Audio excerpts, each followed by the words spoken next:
It's our purpose to bring to bear the principle of common sense and rational discussion to the issues of our day. America was created at a time of great turmoil, tremendous disagreements, anger, hatred.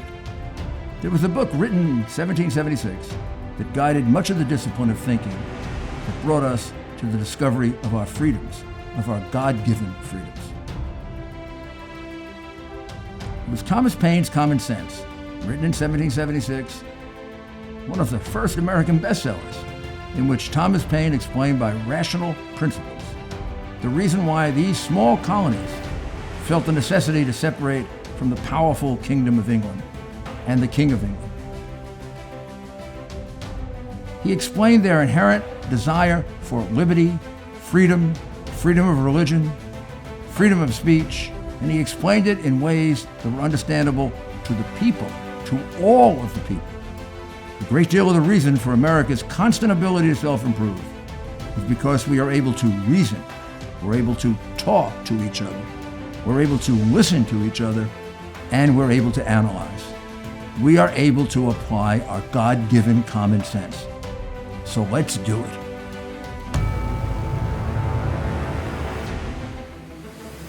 Hello, this is Rudy Giuliani with Rudy Giuliani's Common Sense. And today we have the honor of interviewing David Harris Jr. And I hope you know that just a week ago David interviewed me, so this is like a home and home series. I thought the interview was really interesting and really in-depth. And I think David has an awful lot to offer and explain about what we're going through right now, which seems to me like a crisis. David, thank you for joining us. Absolutely, Mayor. It's an absolute pleasure and honor, sir. Thank you for having me. David, I wake up this morning, like for the last 4 to 5 weeks, and I see riots almost every day in at least 7 or 8 cities, 9 cities. Some of them terrible, like Portland looks to me like Vietnam. I can't even see the people. There's so much smoke and fire, I can't even see the people. Every day we've got a 17-year-old killed. We had a 17-year-old killed here in New York City over the weekend. A 1-year-old, a 5-year-old. We get 20 murders in Chicago. What do we do?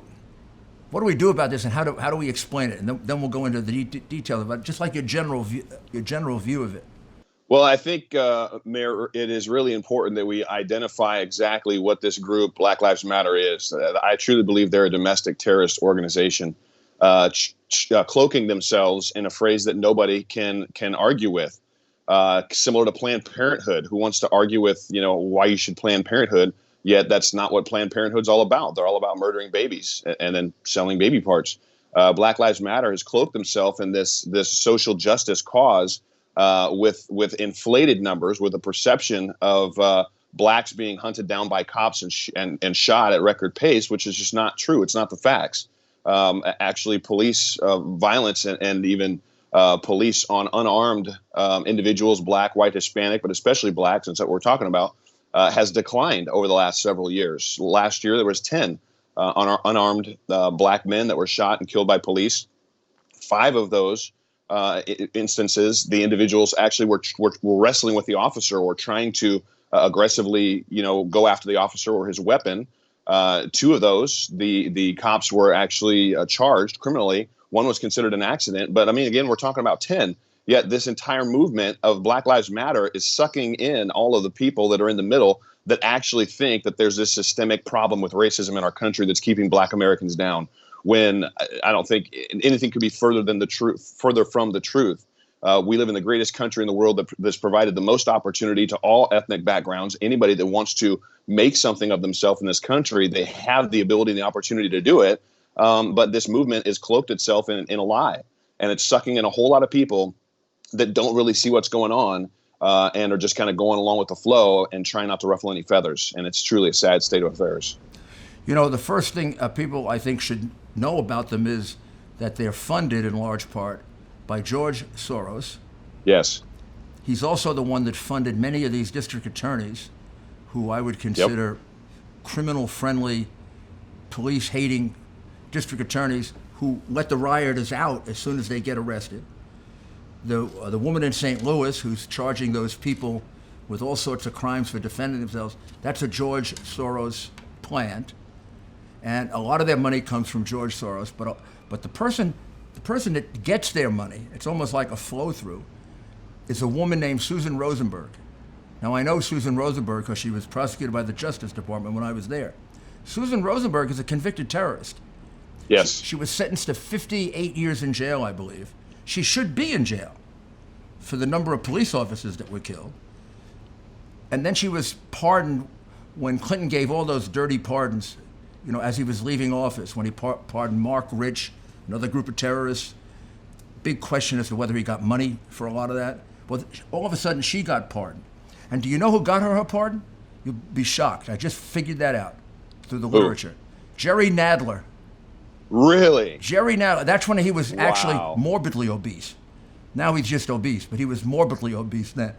He got her the pardon, and I want to find out why Jerry Nadler would get a person who was dedicated to killing police officers. At her sentence, Susan Rosenberg said, "I have remorse." So everybody thought she was going to say something. She was sorry. "I have remorse because when I got arrested, I didn't shoot it out with the police. At least I could have taken them down with me." And we let her out. Unbelievable. It's one thing to give somebody a pardon who at least is willing to say, "I'm sorry." Right? It's another thing to say, absolutely. "I still want to kill police and overthrow your country." And she found, now she found her vehicle. So to think that Black Lives Matter is an entirely black group is also wrong. Yes. A lot of the financing, a lot of the direction, a lot of the coordination with Marxist groups elsewhere, you got a lot of white people involved in it, and you have a lot of anarchists involved in it. And it's part of a big movement to change our way of life, to basically change both our government and our way of life. The first thing they put out when they formed, the three women formed, their first goal didn't have to do with police brutality. It had to do with doing away with the nuclear family because it was destroying the black community. Now, that's short for doing away with fathers. Yes.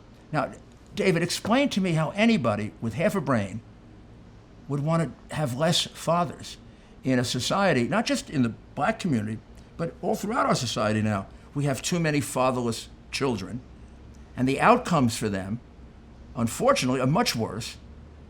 These are just facts, than if you have a mother and a father. Now, sometimes a mother by herself can do a great job, but she's working against the odds. Yeah, she is. So how does the black community, which I know realizes the importance of family, how does the black community react to something like that? They just don't hear it, I don't think. Like the white people don't hear that. The Trump campaign has a special offer just for you. President Trump really wants to give you a signed 2020 Make America Great Again hat. He wants to make sure the lucky winner is one of his top supporters. Be sure to enter soon, because this is an opportunity you don't want to miss. This offer is only going to a select group of supporters, and you are one of them. All you have to do is text Rudy to 88022, and unlike Joe Biden, you'll remember that. Today, for your chance to win a signed 2020 Make America Great Again hat and own a piece of history. Again, that's Rudy, R-U-D-Y, to 88022 to enter to win this contest and join President Trump in the fight to keep America great for 4 more years. This was paid for by Donald J. Trump for President, Inc. Yeah, I don't think that they are hearing that. That's not the message that the mainstream media, the liberal media, even Fox is really talking about too much. It's a message that we've got to try to get out there. You know, it saddens me when I see very prominent pastors, ministers in the black community, and I'm talking about, mega church pastors. I won't say his name, but I just recently saw a message that he said where he was basically showing support for Black Lives Matter. And this is a Christian pastor. I say he obviously doesn't know what these people stand for. He obviously doesn't know that they are anti-faith. They are anti-God. They're anti the family unit, the way that God created and constructed our family foundation should be. They're anti everything that has to do with what the black community in this country used to hold so dear. We've been a rich culture and have a rich heritage of faith in God and belief in overcoming obstacles and God's goodness and protecting the lives of unborn babies. And it so saddens me that so many believers, especially Christians and especially Christian pastors, don't see and know this for what it is. It is an absolute onslaught attack from the enemy against Christian values, against family, against everything that the Black community used to hold so dear. So they need to hear about it. They need to wake up. We all better wake up, because if this movement is not labeled what it is, if it's not perceived as what it is, it's something that could continue to grow and suck into it the minds that are not clear on the facts. And then you've got to reverse racism that's starting to happen, where now blacks, I've seen some in the Black community that feel like now they're better than whites, and we've been oppressed, and now we're better. And Nick Cannon came out and shared those sentiments. That's that right. Oh, well, it's because of our dark skin that actually we have something better. No. It's an identity crisis that people are dealing with. People are dealing with an identity crisis. And that's where, as a believer, as a person of faith, I know my identity doesn't come from my skin color. It comes from my Creator. And that gives me confidence to then move forward and act and operate in this life with faith, courage, love, and support of my family, my wife. But I'm the target. I've been married 26 years to my high school sweetheart. We have 2 amazing daughters. We've got a solid family. And I see the pictures. I'm going to be the enemy. Your daughters are lovely. I see the pictures on Instagram, and it's really very endearing, and it's wonderful. And it's the best part of your life. I have 2 children. Last week, my son and I won a father-son golf tournament. Oh, wow. All because of him. And wow. It's my proudest trophy. I mean, I would show it to you, but it's in the other room. I show everybody that comes in here. It's like I won it. I really didn't win it. I was on his back. He was a professional golfer before he works for President Trump now. In fact, he's President Trump's favorite partner. That's awesome. One of the reasons I'm so close to the president, because the president acted like an uncle to my son and really helped him a lot in many ways. People have no idea what a good man Donald Trump is. Because he's tough, and I was like that when I was mayor. I was running a city that had 2,400 murders, 2 riots before I became mayor, organized crime, terrorism, every problem in the world. If I was a marshmallow, they'd have walked all over me. I had to be tough. Yeah. But when that ended, I became who I really was. I didn't have to be that tough during September 11th. He's the same way. If you see the compassion that he has for people, it's amazing. It's amazing that they attack him this much. But getting back to the main part of it. Now the other thing, which I'm sure you know, but nobody else knows, and part of this is to educate them. They are in favor of abortion. Yeah. But abortion. I mean, right up to the very end. Like the moment before the baby comes out of the womb, you can kill the baby. And and I would like to question them if they also subscribe to that idiot Governor Northam's infanticide statement. Yeah. I mean, how does that guy survive having said that? He basically said you can commit murder. I don't care what you think about abortion. I mean, I do, but let's put that aside. Whatever you think about abortion. Now the baby is out of the womb. And this idiot says the mother and the doctor have a little time to think about what they're going to do. Absolutely disgusting. So evil. It just shows how crazy. It shows how crazy we've become, David. And I think it shows you how crazy the Democrat Party have become and the liberals have become. I mean, I don't think that's a message that's being championed. I mean, we know it's not from the conservative side. Right. That's one of the main reasons why I did not vote for Obama.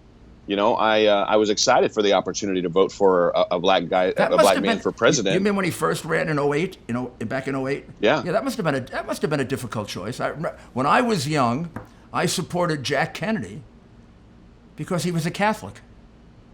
And as Catholics back then, this is in the 50s and 60s, we felt somewhat discriminated against. And as Italians, we felt discriminated against. You know that Italians are the second most lynched group?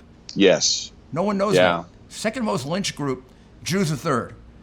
Of course, blacks by far the most. Yeah. But I can empathize with that. When you identify with something that was part of you, a lot of politics falls aside. So how did you make that decision? Well, I did what my mom had raised me and taught me to do. And when I did speak to her, she's in heaven right now. But when I did talk to her, she said, David, pay attention to how he votes how he's voted on the issues that matter to you. Think for yourself, do your own research. And so when I began to research how he voted on issues of abortion, and found out that he voted in favor of partial birth abortion, where literally they have to dismember the baby because it's so big and suck it out in pieces out of the woman because they can do it up until the point of birth. And then when I found out that he had voted against a bill that would have provided medical treatment to babies that survived abortions, I said, I don't care what color this guy is, he's not getting my vote. If that's off with somebody's moral compass, harming a baby, who could ever conceive of harming a baby that's been out of the womb 1 hour or 1 day, yet 1 hour outside of the womb compared to 1 hour before it comes out of the womb is somehow okay in the minds and hearts of these Democrats that believe that partial birth abortion is okay? If that's off with somebody's moral compass, then what the heck else is off with their moral compass? Because to me, that's a huge issue. What you just described is probably one of the biggest problems we have. What you said was you went and read. You didn't just listen to NBC, CBS, ABC, even Fox, whatever. You were inclined toward this man because you could identify with him. And then you went and read about him to find out who is he really. Now, if people would, for example, let's say black people, 60% and more favor vouchers. Yeah. They favor, and I favor vouchers, always have, because I think that parents are going to make a better choice for their children than the government bureaucrats. Absolutely. I'd even put the public school systems on a voucher system, so you get to pick your public school, and then we got to work with who gets in and who doesn't get in. Anything when I ran or was sort of in charge of the New York City school system, I only had 2 out of 5 votes, but I tried to run it. I always tried to do anything I could to get the parents involved. If I could get the parents into the classroom or into the schoolroom, I all of a sudden accomplished something. The minute you can get the parents or the grandparents involved in the education, it just goes right up. So to say to parents, give them you make the choice. Absolutely. It's very, very important. And school choice is huge. I arranged a choice program in a middle-class African-American area of New York. It's the area near LaGuardia, Kennedy Airport. And my deputy mayor for 8 years, Rudy Washington, was a very big member of the church there. And they had both Catholic and Protestant parochial schools. There were 3 parochial schools that the black churches ran, and they had 3 Catholic schools. So we didn't have to discriminate and say only Catholics, only Protestants. And they had a few Jewish schools. The district wanted to do it. The district voted for it, which was probably 60% black. Voted for it overwhelmingly, like 70, 75%. My board of education, where I was outvoted, voted it down because the teachers union threatened them. Wow. Threatened them with having no future in education if they voted for choice. And the people there wanted it. And I think choice is the biggest civil rights issue that we have right now, because it's the way we get a good education for the large number of kids. So, absolutely. So most black people, 60%, most, right, want it. Yeah. Almost every black politician that isn't a Republican is against it. Yeah. I don't think they ever find out. I don't think they ever go look and see, oh my God, Charlie Rangel's been voting against choice for 30 years. What am I voting for him for? I want choice for my kids. Exactly. Exactly. And the same thing with Black Lives Matter. Nobody's looking at this thing here, which has everything that we're talking about in it. I'm not making it up. I mean, they really do want to have abortion for everybody. They want a lifetime wage paid to them forever, but only to them. Now that would create such class division. Yeah, it would. I mean, there are a lot of poor people in this country that are white, that are Hispanic. Yeah. Some may be poorer than black people. Yeah. And you're only going to give it to one group. That creates wars. Absolutely. Animosity, bitterness, resentment, and which will breed chaos. I couldn't believe we were evicted from our home that we didn't even sell. Those are the words of a homeowner, Deborah, when she learned she was the victim of home title fraud. It's a devastating crime, that can cost you your home. And title fraud is not covered by insurance or common identity theft services. The only folks to trust that I know of to protect your home's title is Home Title Lock. Cyber thieves have discovered the titles to our homes are kept online. They forge your name on your deed stating you sold your home, and they refile as the new owner. In Deborah's case, she didn't even know she was a victim until the eviction notice arrived in her mail. Home Title Lock protects you and your home by putting a virtual barrier around your home's title. The instant they detect tampering, they mobilize to shut it down. Go online to HometitleLock.com and register your address to see if you're already a victim and don't know it. Then use code RUDY, that's me, and sign up for 30 free days of protection. That's code RUDY at HometitleLock.com. So what, as Republicans, this is a question we've been asking for 30 years. I certainly have, because, you know, as the mayor of a city with a large black population, large Hispanic population, we no longer have a majority in New York. We probably have more whites, plurality, but we're sort of white, Hispanic, black. And no majority. We used to be majority white. Our police department now, and I made it that, is majority nothing. Majority nothing. So how do we, as Republicans, the party that was aligned completely with the black community coming out of slavery, you know, Jackie Robinson, the great baseball player, was a Republican because his family was Republican, right? Yeah. How do we put that together? Because I really do think the Republican Party under Trump represents more of the values of the African American or black community. Not the whole community, but 60%, 50%, 60%. How do we break that barrier? It's like a wall that exists. You know, I think all of us have a part to play. You know, everybody listening to or watching your podcast right now should be sharing that to as many people as they can. Sharing my podcast, like you said, yeah. I had the opportunity to have you on the David J. Harris Jr. show. It's great. Shameless plug there, brother. No. It's education. More than I mean, you should do it all the time. It's very, very educational. Thank you. I mean, it's the way to get behind these people. Is what we're doing right now, and what you're doing. Absolutely. We're telling them things. Yeah. Because we have a biased media, we're telling them things they should know. I mean, they should know that the three women who run this say, they don't lie about it. They say we're Marxists. Yeah. And we want to overthrow your government. Right. Yeah. Press and the nuclear print family. It. Yeah.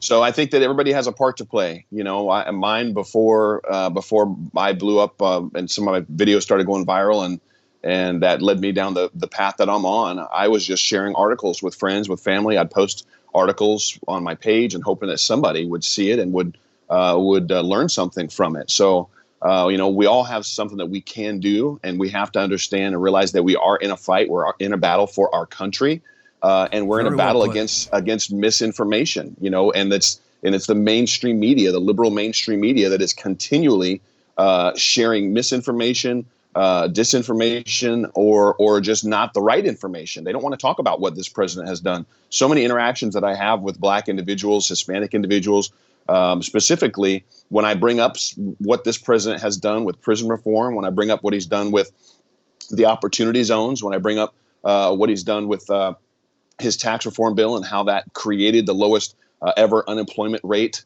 in the black community. When I bring up his historic record funding for historical black colleges and universities, they have no idea. Right. Most of the people I talk to, they have no idea whatsoever that he's done any of these things.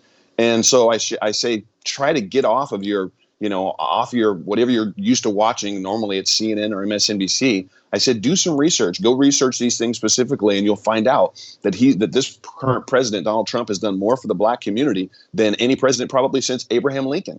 You know, now I understand the Republican Party. I believe because there was such a monolithic voting for the Democrat Party that the Republicans just kind of said, well, we're just going to leave them alone. We're not going to really go up, try to engage as a whole. Individuals like Mike Huckabee, I think, was against the grain on that.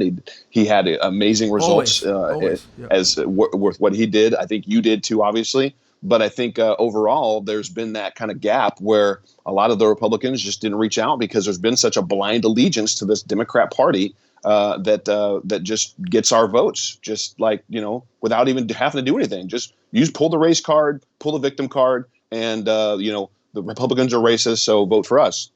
What I believe Donald Trump has done is brought the Republican Party back to its roots of being that anti-slavery, that civil rights party that championed for Black Americans. At the same time, he's being a champion for all Americans. And I believe truly the last stopgap from saving our country. If Joe Biden was to get elected, whoever he winds up deciding, or whoever decides for him, because I don't think he's even going to be the one to pick who his VP is. But if he was to get elected, his VP will probably wind up taking office within 30, 60, 90 days because Joe's obviously battling something mental. So and then it'd be pedal to the metal. It would be an all-out attack and assault on everything that's conservative, that's Christian, everything that this current president Donald Trump has done for this country. And that would be a very scary, scary time.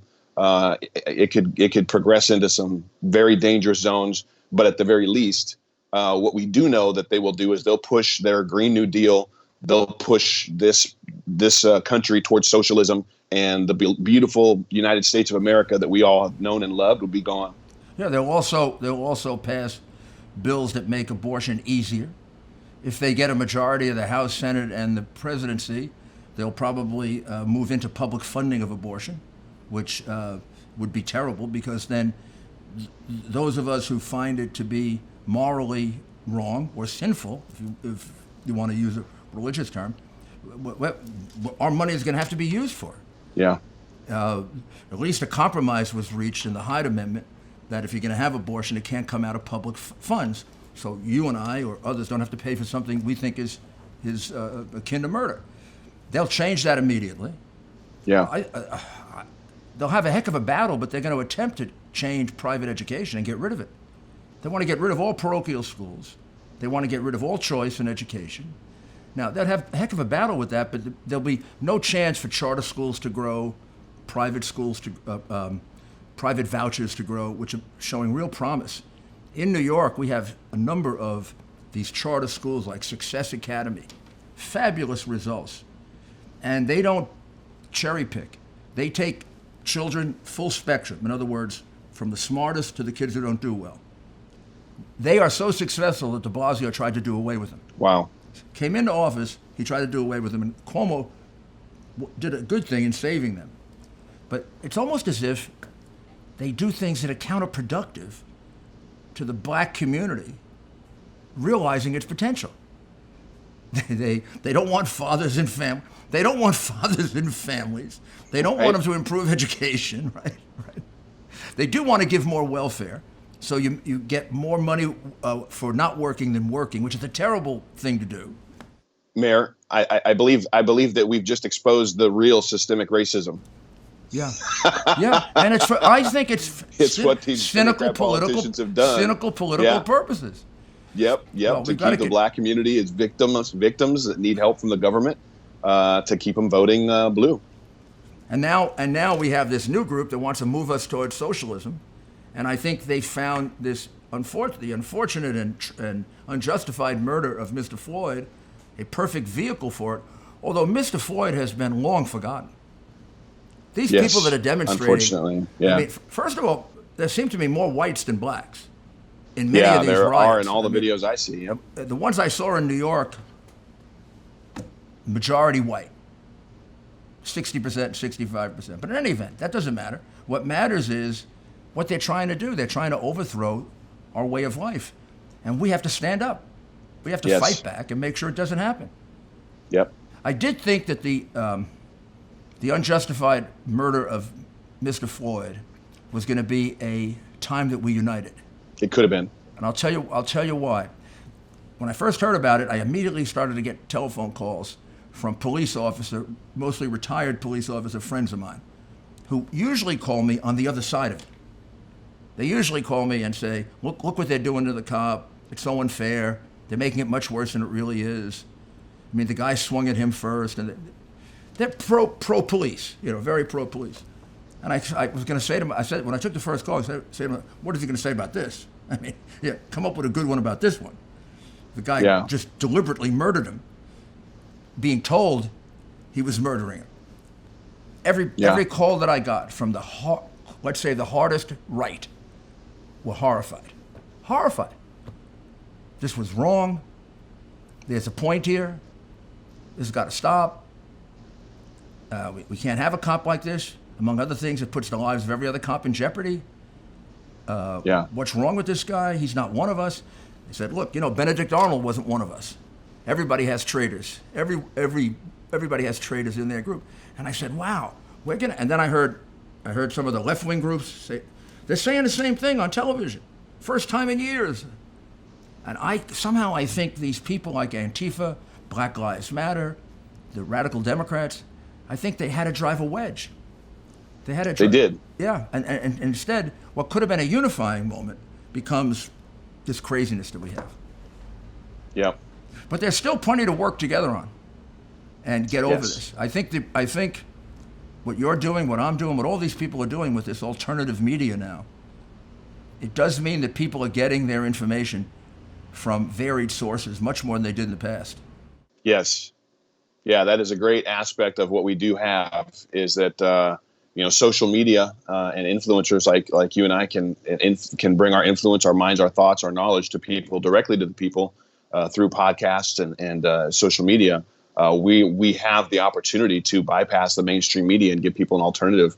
And so that's what I do. My website, davidharrisjr.com. It's a great place to get my book too, Why I Couldn't Stay Silent. I know that's something that says woke a lot of people up that read it. Yep.